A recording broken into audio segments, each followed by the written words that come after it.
नमस्कार दर्शक बंधु, आमे आपण को एभली एक दृश्य देखाऊचु जहा लोक मानक पई मरण जनता पालटिछे। ये होची इच्छापुर वासुदेवपुर मुख्य रास्ता कोपागड़िया छक पद्मपुर। ये देखुथुबे रास्तार अवस्था वर्तमान मरण जनता। सरकारंकर कोटी कोटी टंकार अर्थ खर्च होउथुबा बेले ए जो निम्न मानरे काम रास्ता मरण जनता पालटि जाइछे। हेले आमे कहि रखिबा को चाहूचु, हेलमेट न पिंधिथिले जरिमाना पड़ुची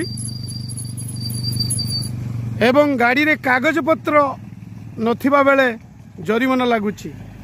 हेले आज जने ड्राइवर भाई माने केमिति सुरक्षित, ये ड्राइवर भाई मानकर सुरक्षित को केमिति दृष्टि रे सरकार रखुचंती ताहा आमे आपण को ए चित्र माध्यम रे अवगत कराई दउछो। हेलमेट नथिले 1000 टंका जरिमाना, ड्राइविंग लाइसेंस थिले जरिमाना, हेले रास्ता खराब हेले जरिमाना दबाकू नाही।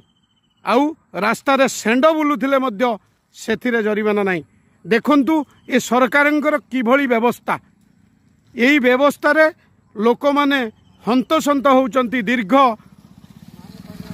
6-8 मास धरी दीर्घ रास्ताटी दिनकू दिन निम्न मानरे हेबाकू बसिछि। गाड़ी चालक माने वर्तमान यातायात करिया पई सम्मुखीन रे सफर होउचंती।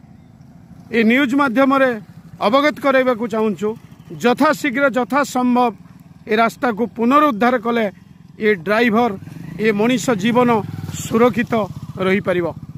नमस्कार, जय जगन्नाथ।